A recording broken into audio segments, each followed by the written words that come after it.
17वीं शताब्दी में पूरा हिंदुस्तान मुगल और दक्कन के सुल्तानों के अधीन था।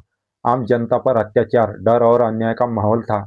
इसी समय 1630 में पुणे के शिवनेरी किले में एक बालक ने जन्म लिया, शिवा, जो आगे चलकर इतिहास में छत्रपति शिवाजी महाराज के नाम से अमर हुए। शिवाजी के व्यक्तिमत्व की नींव उनकी माता राजमाता जिजाऊ ने रखी। उन्होंने शिवाजी को रामायण महाभारत की कथाएं सुनाकर धर्म, न्याय और स्वराज्य का संस्कार दिया।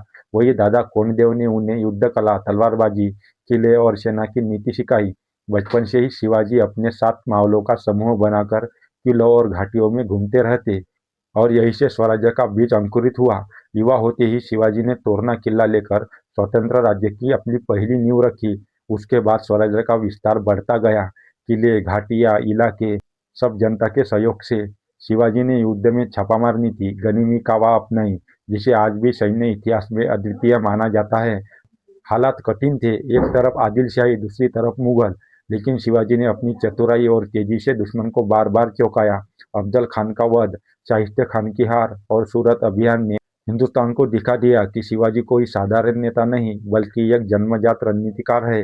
इसी बीच आगरा में औरंगजेब के दरबार में शिवाजी का अपमान हुआ और उन्हें नजरबंद कर दिया गया, लेकिन शिवाजी ने बीमार होने का बहाना बनाकर फल टोकरी के माध्यम से आगरा से निकलने की अद्भुत योजना बनाई। उनकी यह बुद्धिमानी पूरे भारत में कौतुक का विषय बनी और औरंगजेब के लिए एक बड़ा झटका। आगरा से लौटकर शिवाजी ने दोबारा स्वराज्य को संगठित किया। सेना, प्रशासन और समुद्री शक्ति भारतीय इतिहास में पहली बार संगठित हुई।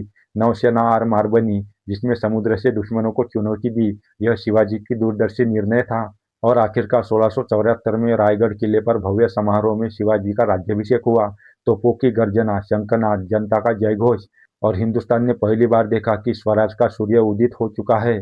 शिवाजी सिर्फ योद्धा नहीं थे बल्कि एक आदर्श राजा थे। प्रजा की रक्षा, किसानों की चिंता, महिलाओं की सुरक्षा, न्यायिक व्यवस्था, व्यापार, किले, उन्होंने हर क्षेत्र में सुदृढ़ व्यवस्था स्थापित की। 1680 में शिवाजी महाराज का देहांत हुआ, लेकिन उनका सपना, उनका स्वराज्य और उनका संदेश अमर हो गया। आज भी शिवाजी महाराज का नाम लेते ही सीना गर्व से भर जाता है, क्योंकि उन्होंने साबित किया, अत्याचार के अंधकार में भी स्वराज का सूरज उग सकता है।